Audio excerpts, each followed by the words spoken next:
Ela é a mais despojada, a mais tranquila, a mais dialógica das expressões artísticas literárias. É um gênero democrático, é um gênero aberto, é um gênero que reproduz a praça pública dentro do texto. A gente está falando da crônica e esse é o tema do nosso encontro de hoje. Olá, meu nome é Thiago Novaes, você está no Prelo. Fabuladores, confabuladores, digníssimos beletristas, sejam muito bem-vindos ao Prelo, Prelo de número 105. Hoje a gente vai conversar sobre a crônica. A gente vai falar sobre uma ideia de crônica. Crônica é um texto breve, é um texto curto. Eu acho que é o primeiro elemento, né, que constitui esse formato. E você tem uma pista ali no título, né, na acepcia da palavra. Crônica deriva de cronos, né? Por que crônica deriva de cronos? Porque a crônica é aquela que abriu mão da posteridade em nome da proximidade. Dessa forma, ela é, de fato, a mais despojada das expressões literárias. Ela é uma literatura sem posteridade, por sua fidelidade ao tempo presente, e por isso mesmo, talvez ela seja considerada, e aí sou eu que estou falando, a mais budista, a mais zen, a mais mindfulness das formas. Mas a gente está falando também aqui de um budismo sem sabedoria, talvez, de um budismo que se dá ao luxo de gastar saliva, né? Ele é uma espécie de quadro, um quadro desenhado na parede, é uma paisagem breve, uma conversa breve, né? A crônica está em relação ao conto, ao romance, como uma pintura do Michelangelo está em relação a uma tirinha da Laerte, do Angeli, do Adão, né? O parentesco da crônica é a fala breve, é aquela conversa no ônibus, é uma espécie de vírgula da existência. Né? Por que uma vírgula da existência? Porque muitas vezes a crônica ela não pretende concluir coisa alguma, ela pretende ser uma paisagem, uma observação, né? Uma vista na janela. Né? Sem posteridade, ela é também meio que anônima, embora ela seja sempre pessoal, embora a primeira pessoa esteja presente de forma manifesta ou mais tácita na crônica, né? E ela é anônima porque ela é a última coisa que as pessoas publicam dos autores. Quando você vai procurar o Machado, né? Hoje em dia as pessoas não têm lido obras completas, né? De ninguém, é muito raro.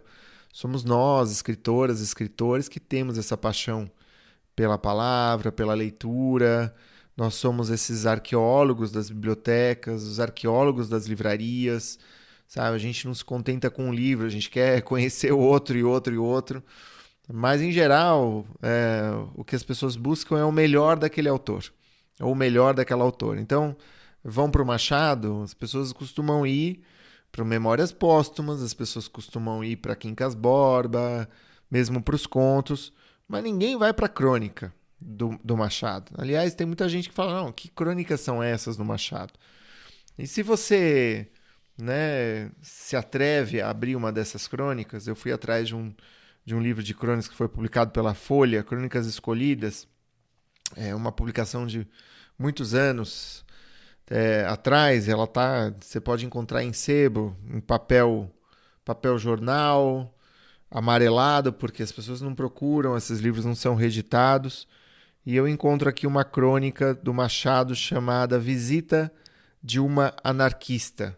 Visita de uma Anarquista. Quem que já ouviu falar dessa crônica? É de 20 de outubro de 1895. Acho um pouco improvável, porque Visita de uma Artista não é um texto feito para a posteridade. Por isso que é uma literatura sem posteridade. Né?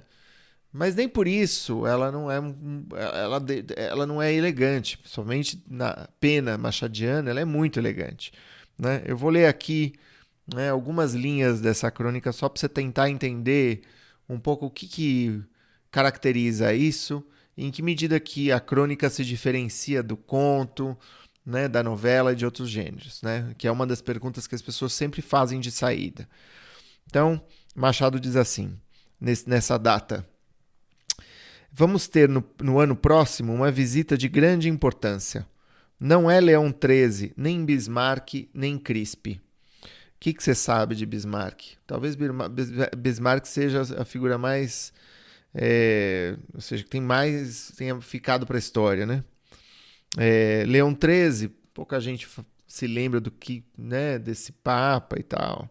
Ou Crisp, não sei de quem se trata. Né? Nem a rainha de Madagascar, nem o imperador da Alemanha, nem Verdi, nem o Marquês Ito, nem o Marechal Yamagata. Não é terremoto nem peste, não é golpe de Estado, nem câmbio a 27. Para que mais delongas? É Luísa Michel. Então começa assim essa crônica do Machado. Né? Ele faz um suspense, ele fala, olha, ano que vem a gente vai... E é muito interessante porque o tempo, a ideia de tempo no século XIX é muito diferente da ideia de tempo no século XXI. Uma crônica jamais falaria de algo que iria acontecer, sei lá, daqui a um ano, que não fosse muito importante, né?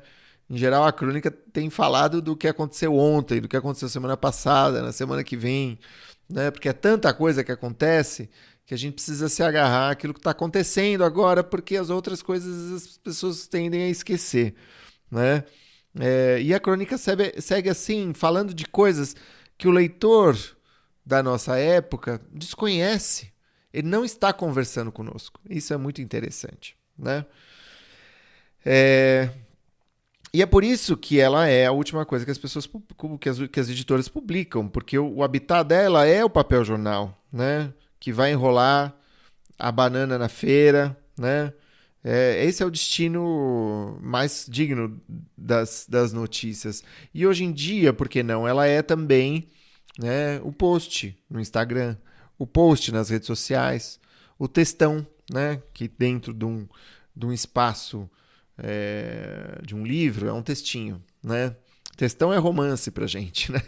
A crônica é um texto menor, ela vai ter o quê? 300, 400 palavras, né? Às vezes nem isso, às vezes 300, né? 250 e tal. Ela é, de fato, soprada pelos ventos, a crônica. Ela é soprada pelas ondas do momento. Nesse sentido, é o que eu falei na abertura, a crônica é a praça pública, né?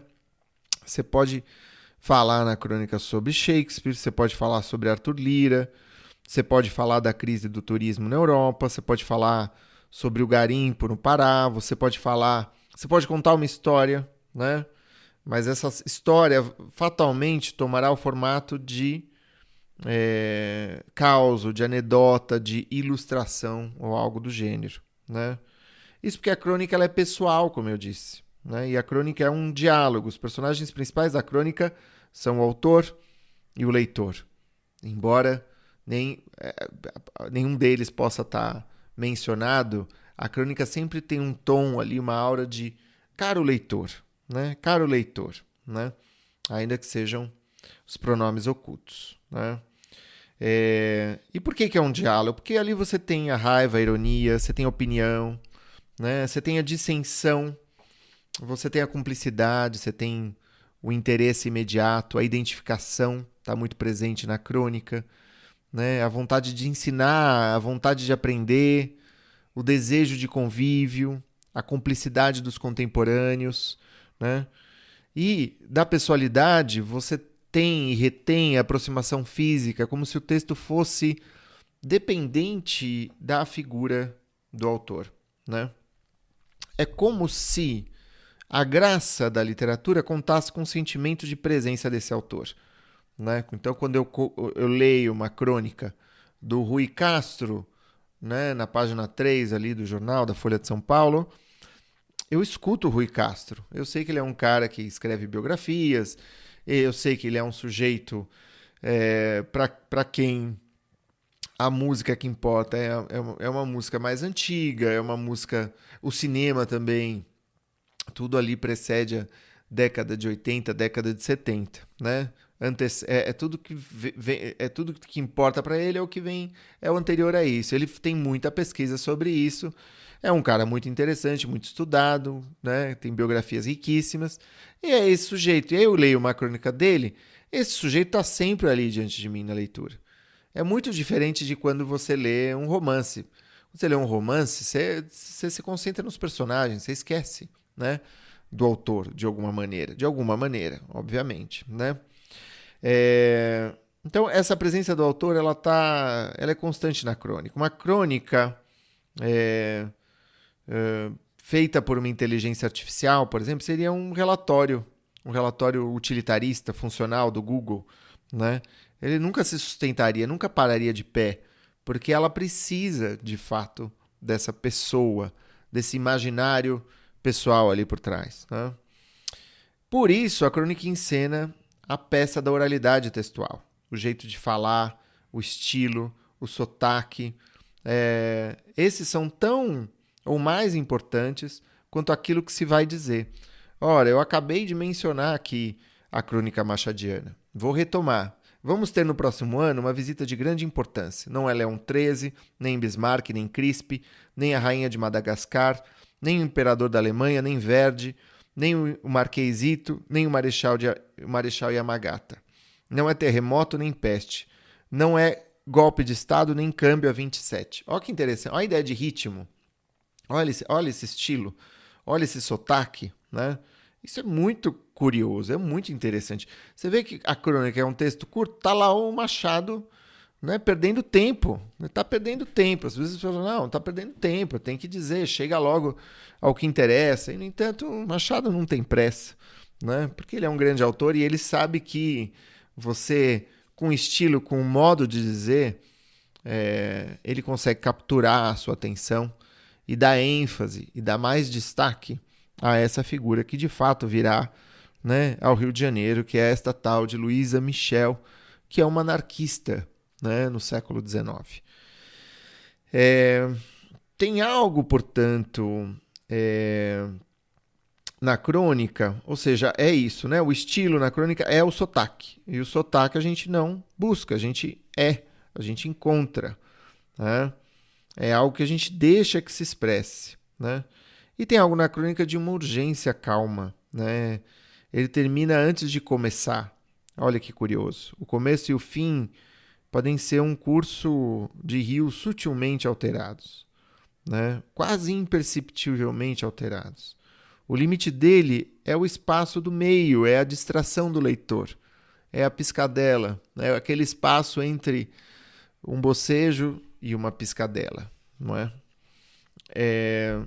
Não é um exercício de brevidade a crônica, não é um exercício de concisão. Isso a gente estaria falando talvez do conto, que é um exercício de brevidade, é um exercício de concisão, é um esforço de economia absoluto, né? Não, a crônica ela tá mais para a ordem da simplicidade, tá mais para a ordem do despojamento. Lembra que eu comparei com o Tirinha da Laerte, né? Que são obras de arte, mas são despojadas, né? O cronista não tem nada nas mãos e, no entanto, o cronista luta, né? Como nas palavras de Drummond, luta em vão, mal rompe amanhã, né? Lutar com palavras é a luta mais vã. No entanto, lutamos, mal rompe amanhã. E o que pode ser a crônica? Qual é o conteúdo da crônica? Qual que é o material da crônica? Pode ser uma sessão de análise, pode ser uma conversa com a mãe, né, ou com o vizinho, pode ser uma vista da janela, né, pode ser um diálogo imaginário com o gato, pode ser um comentário sobre um filme, uma ida ao cinema, a última tarde que se passou há 5, 10, 20 anos com um avô ou uma avó. Pode ser uma cena de infância, um detalhe pouco percebido. Pode ser a leitura de um livro, algo que aconteceu, né, na fila da padaria. Uma carta íntima para um desconhecido. Pode ser uma fotografia. A nostalgia está lá, né? Um caos, uma história, uma anedota, como eu disse, com o marido, com a esposa, entre marido e marido, né? Um relato de viagem. Aliás, a crônica ela argumenta, mas ela também leva o leitor para outros caminhos. Ela é uma apologia a amizade, né? E é interessante porque nesse momento muita gente fala, eu não gosto de definições, eu não gosto de esse papo de gênero, eu acho um papo desusado, antigo, descabido, né? Eu não quero me amarrar a nada, eu não quero me amarrar a gênero, eu escrevo o que eu escrevo, né? E eu sugeriria assim uma ponderação, uma reflexão, se a reação é essa, né? Eu acho que há uma pressa em falar da indefinição necessária dos textos, né? Que a ideia do gênero, vamos dizer que inibe a escrita, né? Como se a mera proposta de trabalhar com giz ou com argila tolhesse a liberdade de usar outros materiais, né? E olha, não é por aí, né, que a gente segue, né? Eu acho que o perigo que se tem é da indiferença. Eu acho que para entender as formas híbridas é preciso compreender a história e as formas mais ou menos puras e assim definidas, né?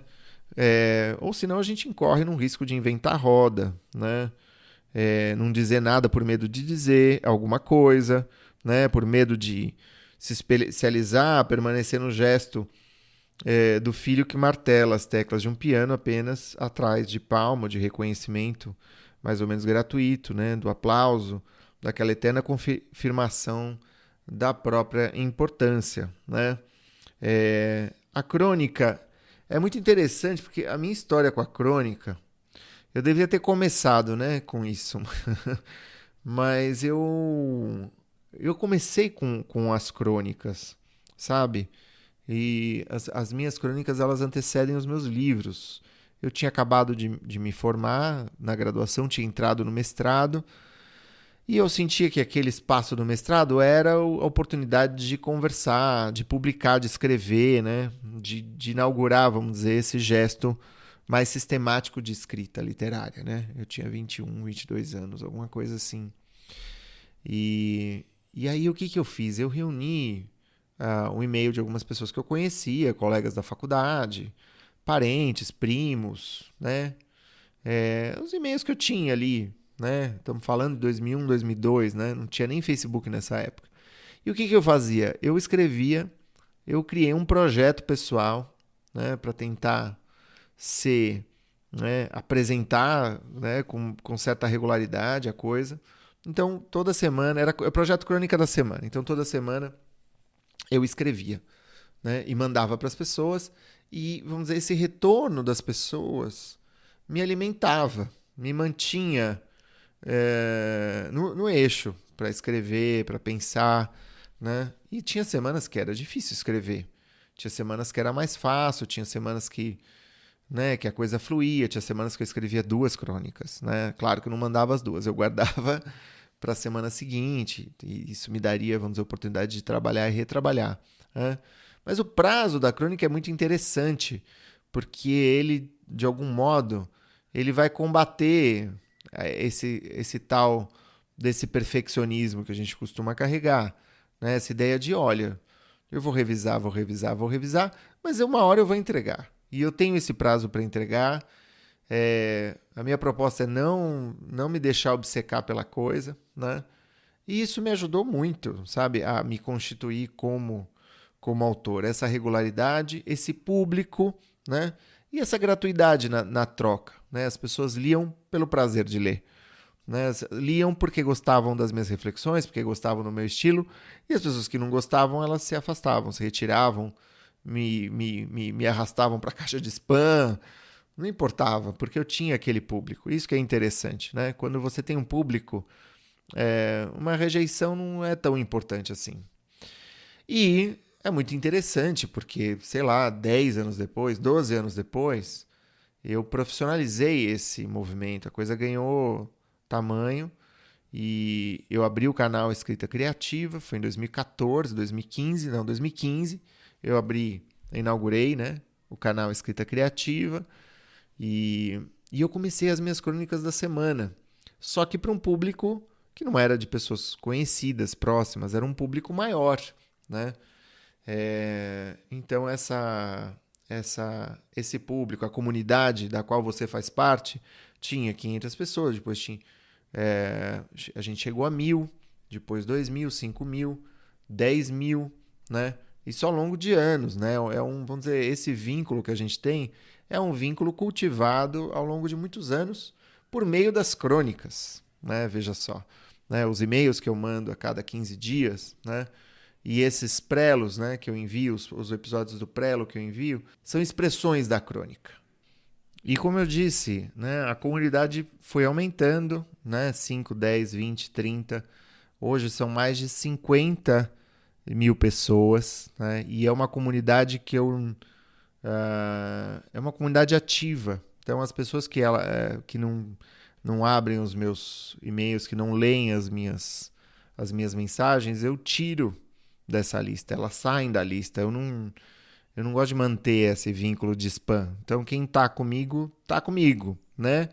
Ou seja, essas 50.000 pessoas, elas me leem, né? Nem sempre elas leem todos os textos, todas as crônicas que eu escrevo, mas de uma maneira ali intermitente, elas leem, né? Tem gente que lê todas, tem gente que lê uma por mês, tem gente que lê uma cada 45 dias e tal, mas a frequência é alta, né? Isso eu sei porque eu consigo acompanhar aqui por meio das ferramentas, né?